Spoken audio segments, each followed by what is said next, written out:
got a drug and alcohol problem. It's been going on about 17 years. But you're here, right? And you're asking for help. Just a couple more questions though before we get into that. I meet the client where they're at. So if they're coming to the safe station, there is a glimpse of them that want the help. Whether that glimpse lasts longer or just very short, it was there.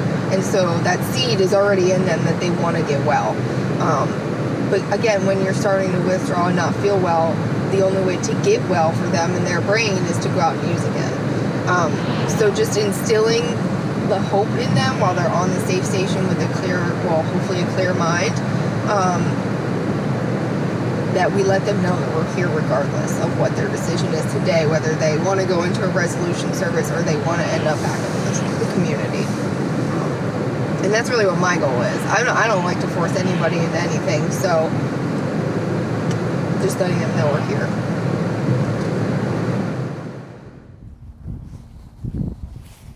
A lot of end up not wanting our services, unfortunately, but at least we get out there, we put our card on the door if no one answers. That way, if a family member gets it and wants help for the client, they try to reach out and get the resources and maybe get the bug in their ear. The opioid epidemic has evolved in various ways over the course of the last 3 years. The most obvious is that it has increased by multiples of where it was 3 years ago. And that's despite tremendous effort. But the numbers are so frightening, the number of fatalities and the number of overdoses. Another change, and probably the change that accounts most for the increasing numbers of fatalities and overdoses, is the emergence of synthetic opioids. Things like fentanyl, which is 50 times more powerful than heroin, or carfentanil, which is an elephant tranquilizer that is itself 100 times more powerful than fentanyl, and therefore 500 times more powerful than heroin. A grain of carfentanil the size of a grain of sand is enough to kill a human being. That's how powerful these synthetics are. And that's what's driving up the fatalities in our county.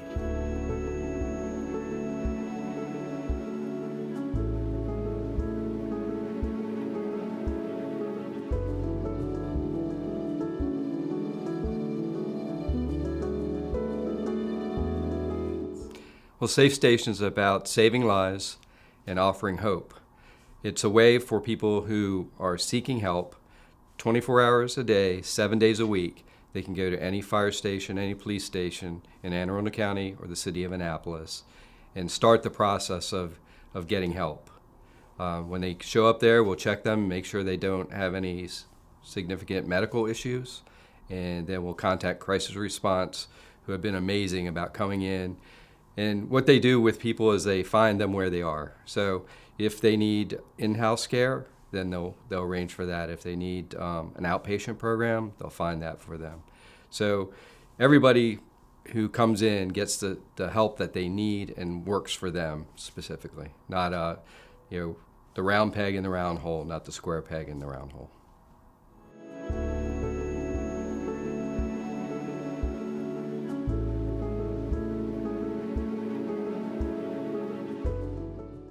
Thank you, Russell. We admire your determination and your courage to stand here and share your story with everyone tonight. We're pulling for you. We're all pulling for you.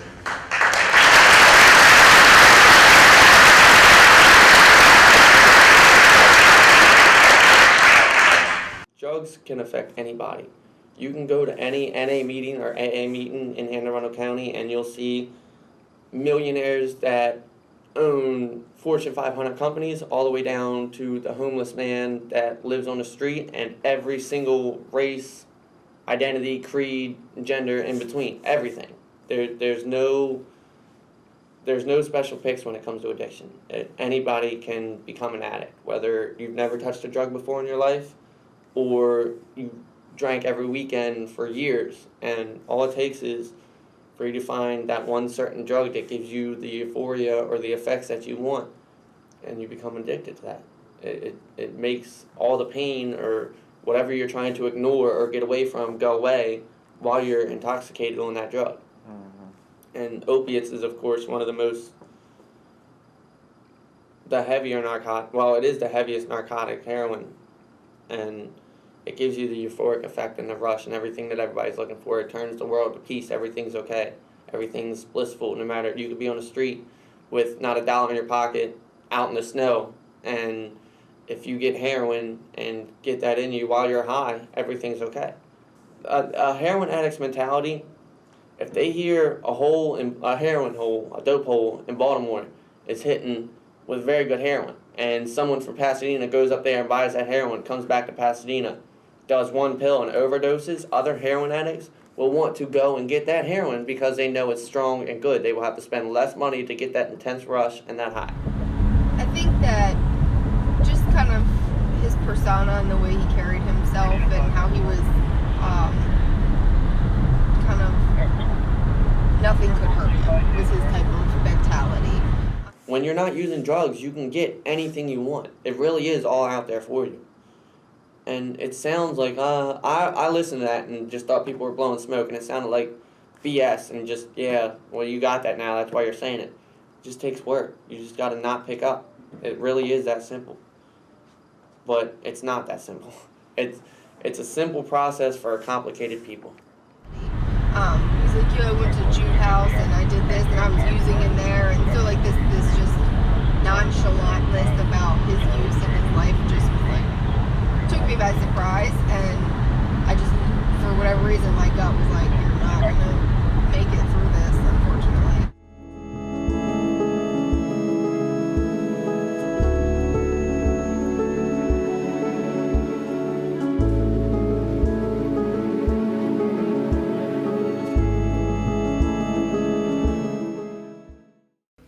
Safe Stations has been a game changer for Anne Arundel County. When we first began confronting this crisis 3 years ago, it became very clear that people didn't know where to go to get services, where to go to get help at the moment when they were ready to get help. I still feel like overdoses and the epidemic is still growing, but I think that we are making a dent. So I think the better question would be, if we weren't doing what we're doing now, how much worse would it be? Good morning, this is Lieutenant McHugh, Station 33 on Central Avenue. We have a Safe Station patient that just walked in. The medical calls that we used to run used to all be natural causes, or the majority natural causes. And of course you'd have your traumas and your motor vehicle accidents and everything else. But now we're seeing the heroin and the opioids coming into play, and it's changing the whole dynamic of the calls that we run. I don't have any specific numbers for you, but the percentage of overdoses that we're going on obviously has grown. So every time we go out on a call now, that's in the back of our minds, that this could be another overdose.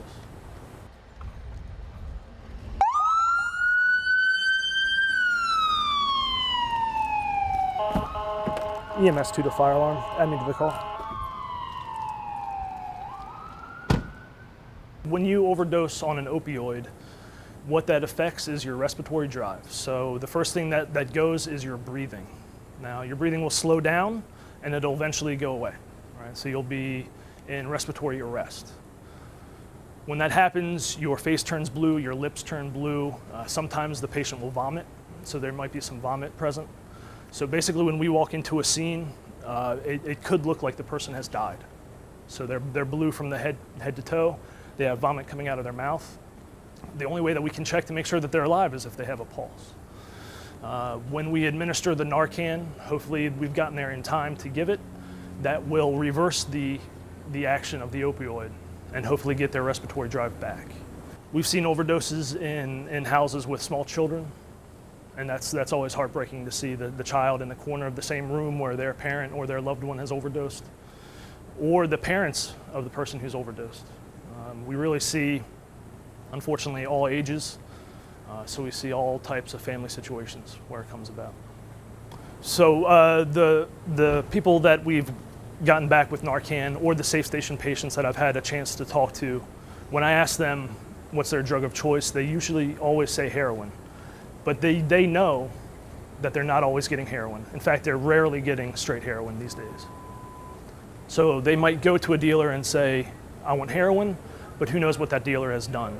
So the fentanyl and the carfentanil has just changed the whole facet of the heroin game. So just getting heroin these days is pretty rare. Yeah, it's always been a part of their training. Actually, Narcan has been around, or naloxone has been around since the early 70s. So it's not really a new drug. Back when I started 30 some years ago, we carried Narcan, so we were able to address that. So the training really isn't any different. We had to do some training related to safe stations, specifically how to handle that. And it's a little different, has been a little different for our paramedics, because in the past somebody would have an acute problem. They knew, do A, B, C, and D to take care of that problem. When someone comes in a safe station, there's not an A, B, C, and D. It's more of a personal interaction, and they've really kind of gravitated to that. And I'm really impressed with what they do. I mean, they've if somebody came in during lunchtime or dinner time and the crew has already set out their food, if the person's hungry, they'll give them a plate of food. I've heard of them going down to the local fast food store and buying them a meal. So this is a little different in that there's really this one-on-one kind of personal interaction that happens through safe stations that really doesn't happen on the typical call that they run.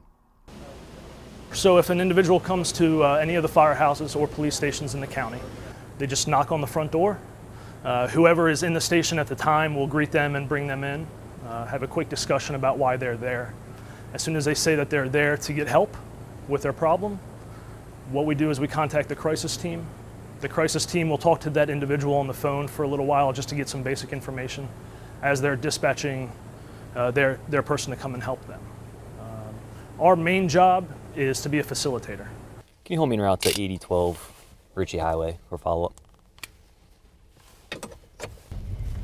So these calls came in as an overdose, and we have to follow up on all overdoses. So we take a look at the report and enter them into our credible system in Google Doc.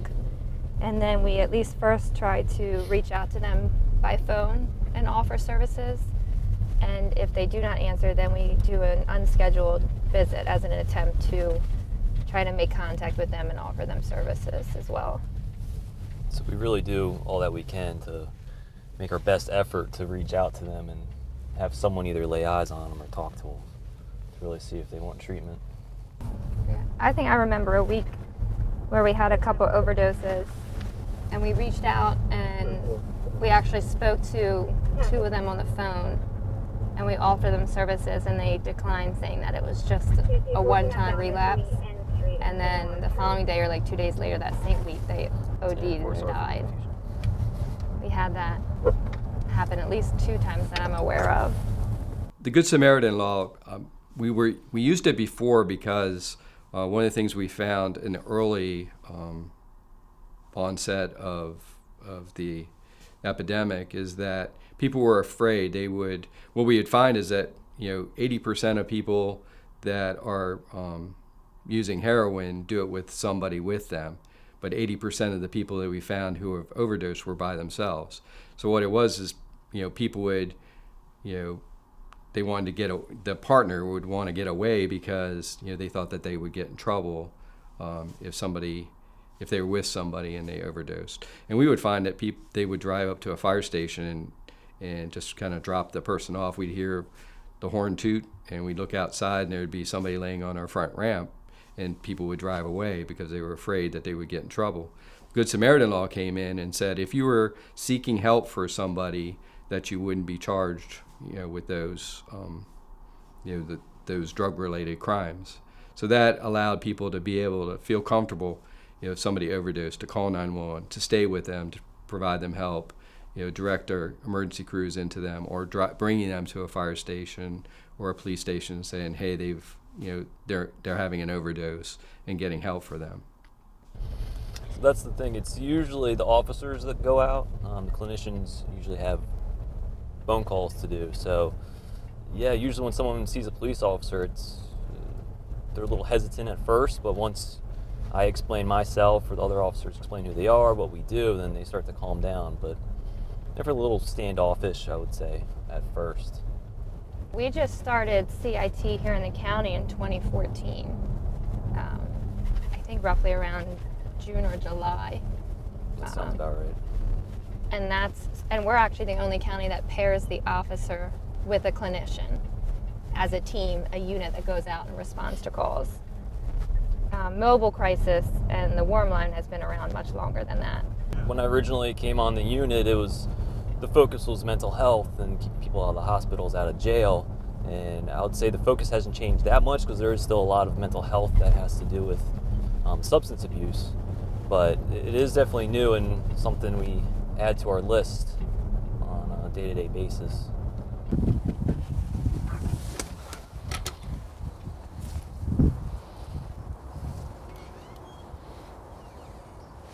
Hello. Hello, my name is Corporal Betts. I'm with the Crisis Intervention Team with Arundel County. This is my partner, Kim. So we're just following up from the incident a couple weeks ago. That was scary. Were you here when that happened? Yeah, when they brought him home, we got him out. They give him that Narcan or whatever it's called. Mm-hmm. Can you tell us a little bit about what happened that night? Well, he went to get some medicine for the baby, and his girlfriend called and said, "Had I seen him?" And I said, "No." And she said, "Well, I can't find him. He won't answer his phone." She went to the dollar store, and his car was the only car in the parking lot. So she ran up. She said he had a needle and a spoon in his lap, and he was out freezing to death. Did he go to the Thank God. hospital? No, he wouldn't go. Do you think he would be open to meeting with us and trying to get relinked to treatment? What are your thoughts on? He might be, but I don't know right now. But I'll talk to him about it. We're there to save people's lives, and we do get those times when there's overdose after overdose, and it's concerning. But kind of our job is we keep responding. We're always there to help people out, and every once in a while we see a glimmer of hope where we might have less overdoses than we had the past week. And we see those little glimmers of hope happening. So hopefully we're all moving in the right direction, and we're saving lives every day. We know that, and hopefully we can get on the other side of this issue, and take care of it. This is our board it looks very different now, but it was for mobile, but now we've added safe stations and ops. So ops is the guys that answers the warm line call. So that's their schedule on here. They also have someone overnight who's at home who has a cell phone that answers throughout the night as well. So we're 24/7. This is going to be mobile and what shifts they're working and who's working. And then here's our safe station stuff where it's me and Allison. Then we have some on-call people, whether they're in the office or actually at home on call. That's who that's going to be. And then we take turns on overnights, so that's who that would be. So that way ops has, when they're on the phone and maybe a police department calls and wants a team and they see who's on and everything, so they have access to who's. So this is going to be the person's name, where they're actually placed, and that helps us figure out like where we'd have to go to, to drop food off or pick them up for appointments. And then this is the day that they're getting in there and that we start to fund them. And then this is the last day that we would be funding them. So this first means that we typically start funding people 2 weeks at a time. And after 2 weeks, someone's going out and reassessing them. Hey, did you get a job? Hey, how are you doing?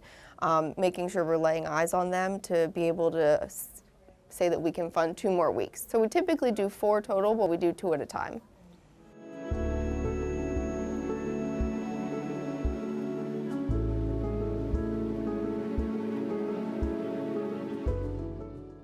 We're so thrilled to be here today with everyone on Facebook Live.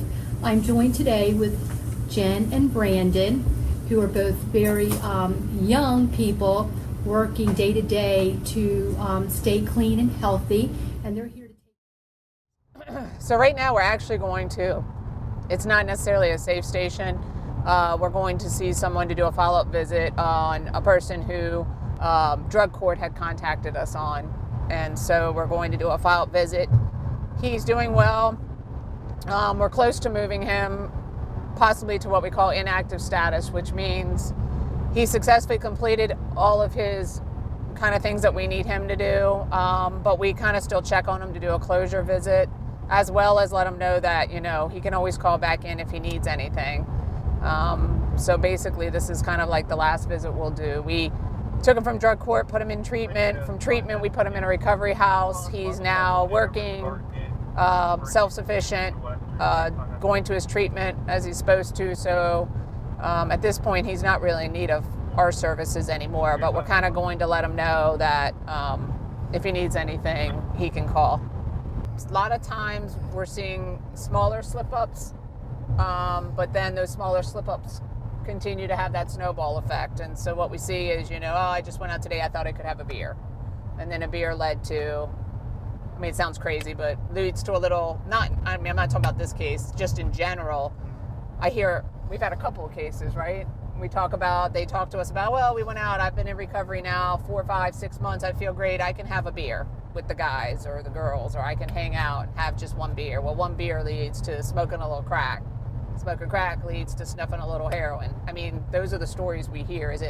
They think they can handle just a little bit, which means in their mind they haven't learned enough in their recovery program to know that really they can't have anything because of their addictive behavior. So in a lot of cases, that's kind of what we're seeing in the people who are in a little bit more longer term recovery. We hope that if that does happen, the relationship we have, that they call us sooner than later. And we're there again to help them. And so that's kind of what we're going here today to talk about, because last time he didn't call us, he got caught in, or admitted to it. And so we're just trying to hope to let him know it's okay. Relapse, unfortunately, is part of the process. And that we're not judging. We are far from the people to judge, but we just need him to know we're not going to be upset. A lot of times what we're finding right now with a lot of these people that we're building rapport with is we become their support that they don't want to let us down. And so we really need to make sure they know that they're not letting us down, that literally what we're here for is to kind of support them through good, bad, doesn't matter. Not only do we have officers who are CIT trained in patrol and in the department, we have our own unit. We're the only department that I know of that actually works out of crisis response. So it's myself and 4 other officers. Jen is considered my partner, and the officers have clinicians who are their partners. Really, it varies. Some you have officers on their own, responding just in patrol who are trained. Others, you have it where they're responding with patrol, but they're just responding to live calls that are happening with patrol. We're the only one I know where we have the clinician officer working out of crisis response and working with people in the recovery. And it's not just the recovery from substance abuse, but also with mental health and even after traumatic incidents. The key is, though, to get them back linked to their family and their community and who their social supports are. And we're there. A lot of times people are in crisis. Whatever's happened, they may have burned their bridges with their family. Well, if we can be that link until they're stable, and then they can go back to their family again. Look at you!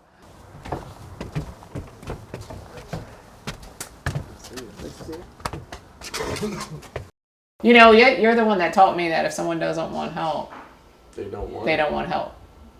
You're actually that case. Yeah. That really kind of changed me from that reach out piece to I can reach out all I want. You roll out of the house to go use. You're rolling out of the house to go use. I need to wait till you come back and you say you want it. Right, and I'll give it to you because your staff was there for me when I didn't want it, and then they were there for my family though, my parents, as you know.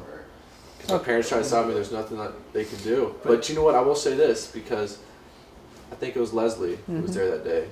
She was like, "Listen, I know I can't stop you and you're going to use, but just can I have your number so I can call you in a couple hours?" And sure enough, she called me, and I was okay. I mean, I used, but you knew we were there when you were ready. Right, you were. And within those 2 years, like we talked, you talked about, relapse and stuff. I understand I've relapsed since I came off the streets, but it's been such a progress. I look back at it, and I remember what Wes told me. It's a marathon, not a sprint, and I have, even with the couple of little lapses, I've still come a long way from where I was, and I'm proud of that. And with drug court and you guys doing the things you like, helping me out, getting me into rehabs, and getting me back on the right track. It's helped me out so much. Yeah, you can toot our horn, but you need to toot your own. No, I Because understand. you're the one that's working, and you're the one. Hey, when I came to drug court that day, you could have said, "I'm not going." You could have said, "I don't want to do that." But see, that's the thing. Like, I don't want to use. Right. That's what I'm saying. You made the decision, but you did most of the work, and that's kind of where I want you to pat yourself on the back some. We're just here to help a little bit. It's all you. I know. Yeah. I mean, I was just talking with my dad yesterday, and it's just like, wow, it's been like 2 years, and my dad was telling me, he's like, Brandon, it feels so good, and I'm so proud of you because, you're pretty much on your own now. Mm-hmm. And, I've had a little bit of help here and there from you guys, Yeah. but I have pretty much been doing everything on my own, and it feels good because I'm 25 years old, and I do finally have I have goals. Like I want my own place. I want a family one day. I want to, go back to school. I just want to get my life together, And this is the time is now. Yeah. You're in a good stage of that. Yeah, the time is now. I do believe it's a problem we can solve, but it is a multifaceted thing. We need to go at it at various directions. The things that I see related to Safe Station and the opioid issue is that it makes me feel better when we have more safe stations than we have overdoses. It means people are seeking help, and that was the key, to try to get to people before they had an overdose. Before the program, really, the way we handled it was if somebody had an overdose, then they were contacted and said, here's programs that you can go to. It didn't necessarily mean that person was ready to seek that help, but we were offering it then. With Safe Stations, we're hopefully getting them before they have an overdose, and we're getting them at a time that they're seeking help. And so that's a kind of a glimmer of hope that I see that we're progressing. It's hard to see when you see the big numbers to say, are we making a difference, when you see those, the fatality numbers and the overdose numbers. But then, when I try to think of what if there weren't the other programs that we did, what if Safe Stations wasn't there? What would our numbers really be then? So I think sometimes you can't look at the big number that's there now, because that's, frankly, that could be intimidating, that are you not doing what you need to do? I think we just plug along and we do those things that appear successful. And people that go into Safe Stations, we're getting almost a 60% success rate about them going through a program.